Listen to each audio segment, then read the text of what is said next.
सगळी तरुण मुलांचं युवक युवती मिळावेत, आपल्या हवालदारांना पाठवण्यापेक्षा नका पाठवू, आम्ही आमचं संरक्षण करून घेऊ असं पोलीस खात्याला सांगायची वेळ आली आहे. आमच्या स्वागताकरता घोषणा करायची गरज नाही, पण अशाला मात्र शिकवायला मागे पुढे बघू नका. काय झालं ना तर मी आहे तुमच्या बरोबर, सोबत आहे. आणि तेवढ्याकरता नाही सांगत तर वाईट होतंय, वाईट चालतंय, वाईट घडतंय ह्याची जाण आपल्याला नसते, अशी युवा पिढी होते. आपण युवा पिढीला दोष देतो, आपण युवा पिढीला दोष देतो. त्या दिवशी ज्या माणसांनी बलिदान केलं त्यांची मुलं बोलत होती, माझ्या वडिलांनी काय केलं आणि माझ्या वडिलांनी केल्यानंतर तुमच्या सगळ्यांकडून माझी काय अपेक्षा आहे, अशी त्यांची मुलगा किंवा मुलगी बोलते ना, त्यावेळेला संपूर्ण रोमांच उभे राहतात आणि ह्या हवालदारांना फटके मारायला पाहिजेत असं वाटायला लागतं. ही सगळी युवा पिढी अशीच आहे. प्रॉब्लेम कुठे आहे माहितीये? माझ्या बरोबरच्या आणि माझ्या आधीच्या पिढीमध्ये.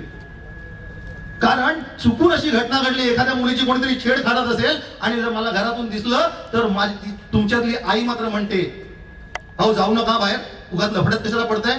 मुलाला सांगते जाऊ नको बाहेर, उगाच कशाला प्रॉब्लेम करतोय. काय सगळी दुनिया काय ओस पडलीये? कारण ती तुमची मुलगी नसते, तिकडे मात्र मी जातो म्हणून ती प्लेट उचलाविषयी वाटते. अशी जर प्लेट उचलाविषयी वाटली ना तर स्वतःचा अभिमान बाळगा. फालतू बोलणाऱ्या माणसांना विचार करायला लावू नका, कारण त्यांच्याकडून विचाराची अपेक्षा करू नका. कारण आपण विचार करायला लागलो तर एक एक माणूस जोडता येईल. म्हणून हे अधिवेशन आपण सगळे जेव्हा जमलेलो आहोत, इकडून सुरुवात होणार. प्रत्येक वेळेला इकडच्या अंकुराची वाट घ्या आणि अशा फालतू गोष्टी होणाऱ्या, चुकीच्या गोष्टी होणाऱ्या, प्रत्येक वाईट गोष्टीला सडेपर्यंत खतासारखा वापरायचा विचार करा. कारण बियाणं सांभाळणारा शेतकरी बघितलात ना तुम्ही की तुमच्या लक्षात येईल. गाईचं, म्हैशीचं किंवा कचरा पालापाचोळा एका शेणकळीत किंवा एका खड्ड्यात गोळा करणारा आणि तो सडेपर्यंत, तो कुजेपर्यंत ठेवून त्याचं खत बनवणारा तो शेतकरी जेवढा त्याला जपतो तेवढंच त्या खतालाही जपतो, तेवढंच त्या बियाणालाही जपतो आणि स्वतःच्या मनोवृत्तीला जपतो. त्या एका शेतकऱ्याला कळतं आणि मग तो वर्षभराने जेव्हा पाऊस पडायची वेळ येते तेव्हा ते बियाणं म्हणजे तुमचा चांगुलपणा हा पेरतो आणि परत एकदा नव्याने धान्य तयार करतो. ते बियाणा करता सुद्धा आणि स्वतः करता आणि तुमच्या करता हे त्या अनपढ शेतकऱ्याला कळतं. आपल्यातला शेतकरी गेला कुठे गेला तो शेतकरी?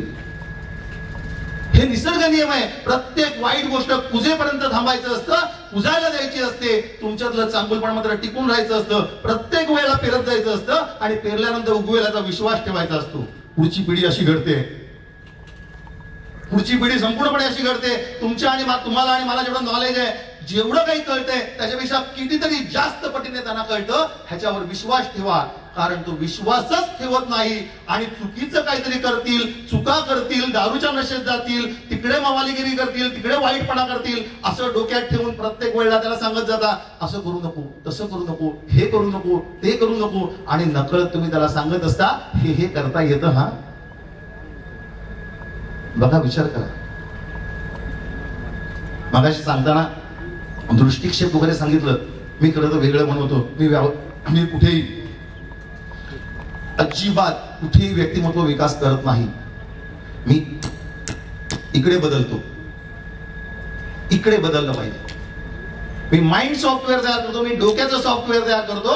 कारण डोक्यात आपल्या बऱ्याच वेळा डोक्यात संस्कार संस्कार संस्कार म्हणून चुकीच्या गोष्टी सातत्याने करत आलेलो आहोत आणि त्याच गोष्टींच्या अडथळ्यात आपण अडकतो. म्हणून मार्गशीर्ष झाल्यानंतर गुरुवारची आठवण होते आणि त्यावेळेला संपूर्णपणे काय तर मार्गशीर्ष पाळायचे असतात म्हणून संपूर्णपणे स्वतःला आणि घरातल्या प्रत्येकाला त्रास देतात. असला त्रास देण्यापेक्षा असं कोणत्या देवाने तुम्हाला सांगितले की असे त्रास करायला हवेत म्हणून?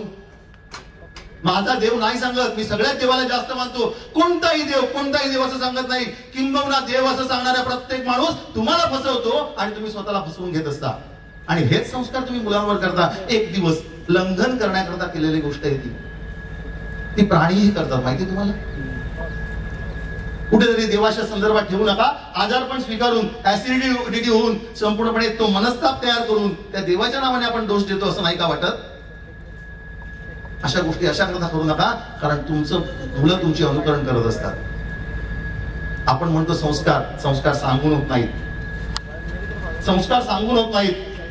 संस्कार अनुकरण आणि प्रतिक्रिया देत होत असतात. म्हणून नवीन पिढी करता नवीन पिढी करता तुम्ही काय दाखवणार आहात? कारण हे सगळं केल्यानंतर संध्याकाळी एखादी शिवी दिली की सगळे संस्कार फुकट जातात. कारण शिवी मात्र त्याच्या डोक्यात राहते. अख्खा दिवसभर उपवासामध्ये ही शिवी मिळाली म्हणून तो उपवासापासून दूर जातो. हे लक्षात ठेवा. तुम्ही उपवास करता आणि तुम्ही खायला देत नाही म्हणून तो खात नाही असा समज करून घेऊ नका. आईला बरं वाटावं म्हणून उपवास करणारा, संकटचा उपवास करणारा मी बाहेर मात्र हमखास जाऊन खायचो हे मी विसरलेलो नाहीये.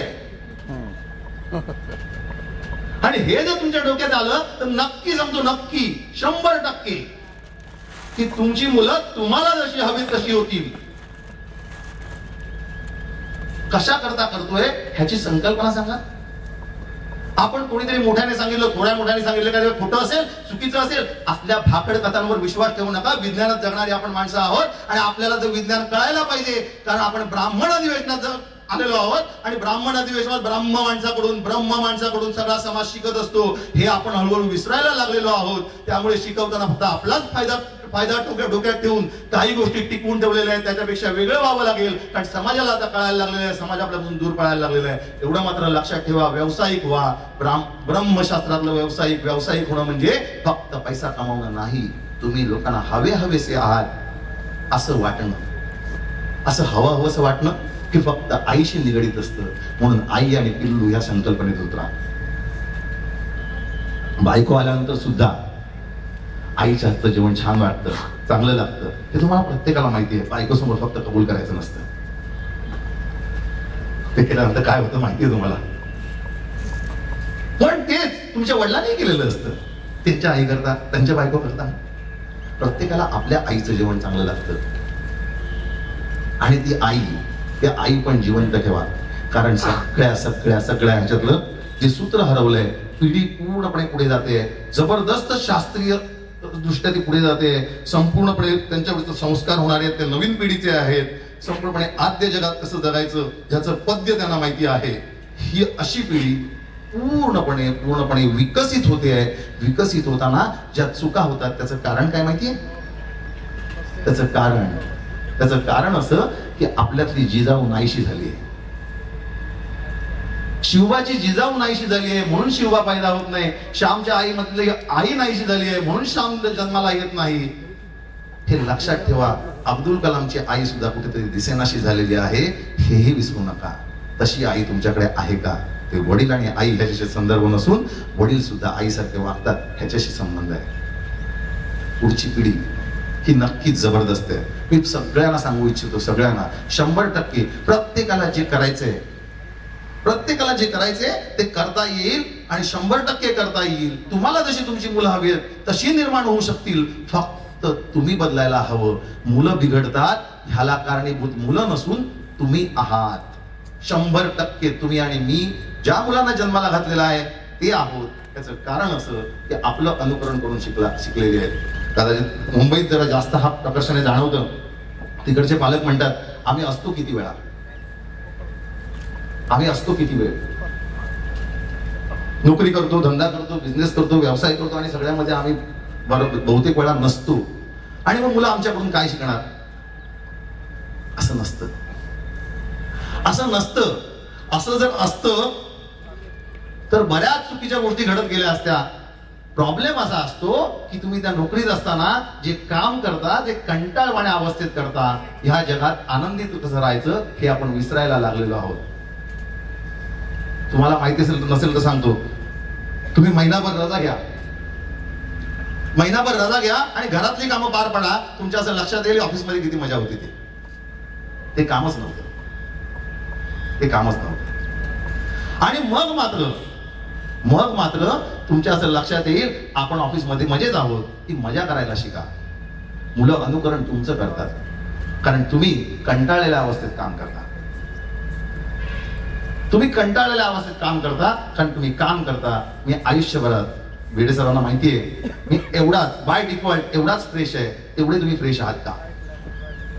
काल मी एका सरकारी ऑफिसमध्ये गेलो होतो. सरकारी ऑफिसचं मी नाव सांगत नाही, परंतु तिकडची सगळी माणसं आधीचा चेहरा आणि 1.5 तास बोलल्यानंतर त्यांचा चेहरा ह्यात त्यांना कधीतरी भेटलो कोणतरी तर नक्की सांगेल तुम्हाला काय चेहऱ्यात बदल झाला. संपूर्णपणे कांती बदलली. त्याचं एकच कारण ते धमाल करायला शिकले ज्याला काम म्हणतात. मी आयुष्यभर धमाल केली, मला काम करता येत नाही, ज्याला तुम्ही काम समजता ती मात्र मी धमाल केली. म्हणूनच तरुण मित्रांना आपण सांगतो, फक्त पिकनिकला जाताना आणि मजा करताना करत असतो, मागे बसून मात्र एकमेकांशी बोलण्याशिवाय दुसरं आपण काय करत नसतो. मात्र विचार करायला पाहिजे, हो की नाही रे राजा? लक्षात ठेव, प्रत्येक गोष्ट समोरचा माणूस सांगत असतो ती माझ्याकरता आहे असं वाटलं तरच ते मला मिळतं. कारण पाणी समोर येऊन सुद्धा दुसरा पिऊन जातो आणि मी तहानलेला लागतो, कारण पाणी कधी येतं हे मला कळत नाही. म्हणून तर मुंबईतला बराचसा माणूस उपाशी राहतो आणि तहानलेला राहतो. तुम्हाला कॉम्पिटिशन कुठे करायची आहे? तुमच्या मुलांना कॉम्पिटिशन कुठे करायची आहे? तुम्ही ठरवून लक्ष द्या की तुमची मुलं तुम्हाला तुमचं ऐकणारी हवी आहेत की यशस्वी हवी आहेत. कारण तुमचं ऐकणारी मुलं यशस्वी होणार नाहीत. कारण तुमचं ज्ञान बऱ्याच वेळेला, लक्षात ठेवा, बऱ्याच वेळेला मागचं असतं. आपल्या आई वडिलांनी काय शिकवलंय पुढचा अपडेट व्हायला तयार नाही. तुम्हाला कॉम्प्युटर शिकायला कठीण जातं, ज्यांना कॉम्प्युटर शिकायला कठीण जातं त्या माणसाने शिकवायचाही विचार करू नये. कारण तुम्ही जे शिकवणार तुमची मुलं कुठची मोठं होणार. म्हणून मी तुला सांगतो तुम्हाला की जर यशस्वी व्हायचं असेल तर आईपणातली आई जागृत ठेवा, श्यामची आई जागृत ठेवा, जिजाऊ जागृत ठेवा. परंतु ते जे जिजाऊचं वाक्य आहे त्यांनी तिने फक्त अन्याय दाखवला नाही तर या तलवारीचा आणि भाल्याचा उपाय कसा करायचा हे दानपट्टा शिकवणाऱ्या आणि तलवारबाज करणाऱ्या योद्ध्यांकडून शिकून घेतलं. नुसतं नाही तर युद्ध करायला शिकवलं. आणि वयाच्या 11व्या 12व्या 13व्या 14व्या वर्षी मुलगा गड जिंकायला सुरुवात करतो. अशी आई तुम्ही आहात का? असे वडील तुम्ही आहात का? ह्याचा विचार करा. आई वडील ही एकच संकल्पना आहे. अशी आई असते पण आपण शिवाजी व्हायची तयारी ठेवतो का? कारण आपण फिरतच राहणार आहोत. मगाशी घोषणा द्यायला बसलेली किती मुलं आज मागे बसली आहेत ह्याचा कधीतरी विचार करा. क्रांती काय अशी येते? आपल्याकडे जर शांती नाही तर क्रांती कसला विचार करताय? शांत डोक्याने जे तयार होते ना त्याला क्रांती म्हणतात. मारामारी म्हणजे क्रांती नव्हे, पारडाओरडा म्हणजे क्रांती नव्हे. प्रत्येक गोष्ट मला जमायला पाहिजे आणि माझा कंट्रोल माझ्याकडे असणं म्हणजे क्रांती. शिवाजी तसा झाला. कुठे तह करायचा, कुठे शांत बसायचं, कशा गनिमी गाव्या हाकायचे हे संपूर्णपणे तत्व सत्व संपूर्णपणे ज्या माणसात येतं ते फक्त जिजाऊमुळे आलं. अशी जिजाऊ जशी तयार व्हायला पाहिजे तशी शिवबाच्या मनोवृत्ती तयार करणारी वृत्ती पण तयार करायला पाहिजे. हे प्रत्येक आई वडिलांनी समजायला पाहिजे. म्हणून आई वडिलांनी अपडेट व्हायला हवं, मुलांनी अपडेट व्हायला हवं. ह्या जगातला प्रत्येक माणूस अपडेट होतो. तुमची मुलं मगाशी मी सांगितलं की यशस्वी व्हायला हवीत का? त्याप्रमाणे आणखीन एक विचार करा. तुमची मुलं तुमच्या सोबत राहायला हवीत. तुमची मुलं तुमच्या सोबत राहायला हवीत की तुमची मुलं मोठी होऊन बाहेर जायला हवीत आणि तिकडे मोठी झाल्यानंतर तुम्हाला परत न्यायला यायला हवीत. कशी व्हायला हवीत हे ठरवा. कारण तिकडेच स्थानिकपणे राहायचंय आणि तिकडेच पूजत राहायचंय. तेवढंच तुमचं निर्मितीचं स्थान असेल तर तेवढंच करा. तुमच्या मुलांना बोन्साय कराल, जे आपण घरात शोभेचं झाड लावतो ना, एवढंस मोठा वड घरात एवढाचा होतो, तसं करायचा विचार तर नाही आपल्या मुलांना. लक्षात ठेवा, हे लक्षात ठेवा. त्याकरता अपडेट व्हायची गरज आहे. कारण अपडेट होणं म्हणजे धमाल. स्वतःला प्रशिक्षित करा, बदलायला शिका. कारण बऱ्याच वेळेला आपण जे मजेत असतो, आपण जे चांगले म्हणत असतो, तो शेजारच्या यमू आणि ठमीपेक्षा किंवा रामा आणि गोविंदापेक्षा ह्याच्यावरच आपण विचार करतो का? आपल्या मुलांना फक्त मुंबईतल्या लोकांची कॉम्पिटिशन करायची नाहीये. आपल्या मुलांना कॉम्पिटिशन करायची आहे ती जगाशी. कारण जग आता एकवटतंय आणि या जगाशी कॉम्पिटिशन करताना तुमचा मुलगा यशस्वीच असायला पाहिजे आणि यशस्वीच झाला पाहिजे. हे तत्व सांगत तुम्हाला मोठं व्हायचंय आणि ते निर्माण करावं लागतं. ते तुम्हाला आनंदी राहिल्याशिवाय जमत नाही. मला एक सांगा की तुम्ही काम करून येता, काम करून थकता, घरातली कामं करता तरी थकता. मला एक खरं सांगा की तुम्हाला प्रत्येकाला काम केल्यानंतर त्याचा मोबदला मिळतो की नाही? उत्तर देता येईल का? सगळ्यांचा हो एकत्र आला तर माझ्यापर्यंत पोचायला हरकत नाही. होय इकडून एक आवाज आला तेवढा तुमचा सर्वांचा नव्हता. मला सांगा, प्रत्येकाला काम करताना आनंदी राहता येईल का? काम करून आपण कंटाळतो, थकून जातो, तरी सुद्धा त्याचा मोबदला आपण घेतो आणि मोबदला घेतात त्यानंतर सुद्धा घरी आल्यानंतर कंटाळतो आणि तंगड्या पसरून 4 दिवस सासूचे किंवा 4 दिवस सासूचे किंवा सास भी कभी बहुत ही असल्या फालतू सिरियल बघतो, हे सुनो हो की नाही? आणि त्या सिरियल बघण्याकरता तंगड्यात आणून नवराही बसतो आणि त्याकरता तंगड्यात आणून बसलेल्या नवऱ्याला आणि मुलाला, अभ्यास करणाऱ्या मुलाला उपाशी ठेवून सिरियल बघितल्यानंतर आपण जेवूया किंवा सिरियलच्या आधी जेवून घ्या म्हणून सांगणारे आपण. बघा तुम्ही काय ते विचार करून विचार करा. कंटाळून येता, दिवसभर काम करता, कंटाळता, तुम्हाला त्याचा मोबाईलला मिळतो, नवरा तुमच्याकडे साडी आणि सगळ्या गोष्टी आणतो, नवऱ्याला त्याचा पगार मिळतो, बऱ्याच वेळा बायकांनाही सर्व्हिस करणाऱ्या बायका त्यांनाही त्यांचा पगार मिळतो, तरी सुद्धा तुम्ही कंटाळता. तो मुलगा बिचारा दिवसभर काम करतो, म्हणजे काय करतो? अभ्यास करतो. नको असलेले 8 चेहरे ज्यांना शिक्षक म्हणतात ते सगळे बघतो. माफ करा शिक्षकांनो, कारण लक्षात ठेवा, नको असलेले चेहरे म्हणजे वाईट चेहरे असतात, ते चुकीचं शिकवतात नाही तर ते शिकवणारे असतात. बऱ्याच वेळेला तुम्हाला आई आणि सासू आवडत नाही कारण ते शिकवणारी असते, म्हणूनच ना ते शिकवणारे असतात आणि ते शिकायची इच्छा नसते आणि मग मात्र तसंच राहायचं असतं. म्हणून ते 8 चेहरे तो बघतो आणि 8 चेहरे, नको असलेले 8 चेहरे, कळकट्ट मळकट्ट चेहरे बघून तो घरी येतो आणि आई त्याला सांगते बॅग ठेवून जेवायला बस.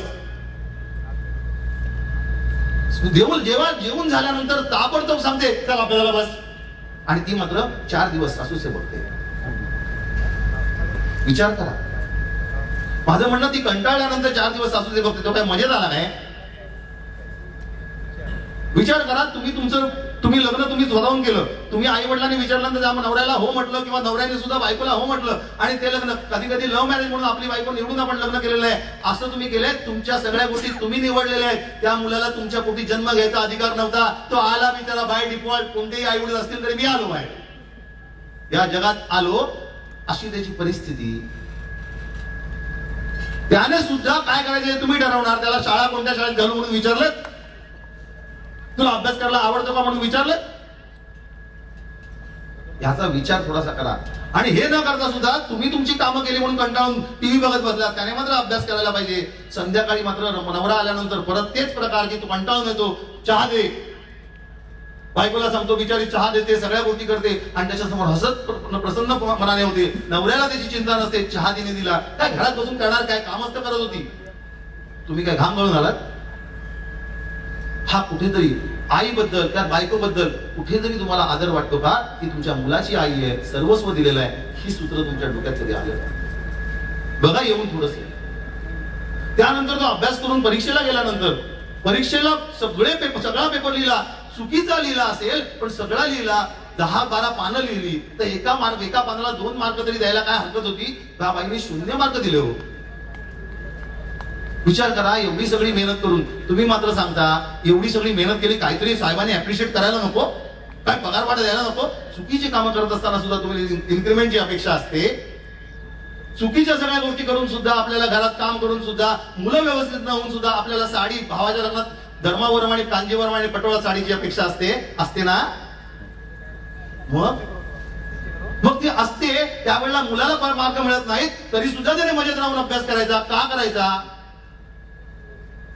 लक्षात ठेवा, तुम्ही फक्त काम करून सुद्धा मजेत आहात. मी तुम्हाला सांगतो, चांगली मुलं जिकडे जिकडे जन्माला येतात, किंबहुना चांगली मुलं जिकडे जिकडे तयार होतात, त्यांचं सूत्र तुम्हाला सांगतो. त्या घरात आई वडील अतिशय फ्रेश, काम सगळं करत असताना सुद्धा मजेत राहणं, आणि नुसतं मजेत राहणं नाही तर प्रत्येक वेळेला कशा रीतीने त्या मुलाने विचार करायला हवा तसं राहणं. काम करून आल्यानंतर संध्याकाळी मस्तपैकी मुलाशी गप्पा मारणं, गप्पा मारून झाल्यानंतर काय झालं, काय केलंस, तुला येत नसेल तर मी सांगतो, मला येत नसेल तर टीचरला सांगतो, आणि टीचरशी बोलून माझा मुलगा आहे, माझ्याकरता आहे, असे विचार करणारे पालक म्हणून तुम्ही होणार आहात का? याचा विचार करा. हे नुसतं त्याचं नाहीये, युवकांकरता, बाकीच्या पुढच्या गोष्टी युवकांकरता मी सांगतो. पण त्याकरता अपडेट होण्याकरता एक गोष्ट तुम्हाला सांगतो. पक्ष्यांचा राजा गरुड, बरोबर ना? की मोर? कोण? पक्ष्यांचा राजा गरुड, राष्ट्रीय पक्षी मोर. पक्ष्यांचा राजा गरुड, कारण लक्षात ठेवा, बलवान असतो तो राजा असतो, बलवान, बलाढ्य असतो तो राजा असतो, ज्याच्या ताकद असते तो राजा असतो, सामर्थ्य असतो तो राजा असतो, ज्याच्या आधिपत्याखाली सगळे राहायला तयार असतात तो राजा असतो. तो गरुड का? निसर्गाने संपूर्णपणे सगळ्या गोष्टी प्रत्येकाला दिलेल्या आहेत. प्रत्येक माणूस, प्रत्येक प्राणी, प्रत्येक व्यक्ती, प्रत्येक गोष्ट अपडेट होत असते. आपण मात्र अपडेट होतो का फक्त बघा. तो राजा का माहितीये? गरुडाचं वय 80 वर्ष. गरुडाचं वय जवळजवळ 80 वर्ष मानलं गेलंय. आणि 40 झाल्यानंतर गरुडाची पिस खूप मोठी होतात, खूप मोठी होतात. पिसांचं वजन एवढं वाढतं की त्याला उडताना कठीण व्हायला लागतं. त्याची नखं जी आहेत ती संपूर्णपणे वळून आतमध्ये पांज्याला टोचायला लागतात. आणि तशी नखं त्याला कोणत्याही प्राण्याला उचलायला प्रवृत्त करत नाहीत, उचलू देत नाहीत. आणि उचलताना ते सटकतं. त्यामुळे छोटे छोटे प्राणी तो खायला सुरुवात करतो. ससा, उंदीर. एखादा गरुड जर ताकदीचा असेल तर तो एखाद्या छोट्याशा वासराला सुद्धा उचलायला मागे पुढे बघत नाही. एवढी त्याच्यात ताकद असते.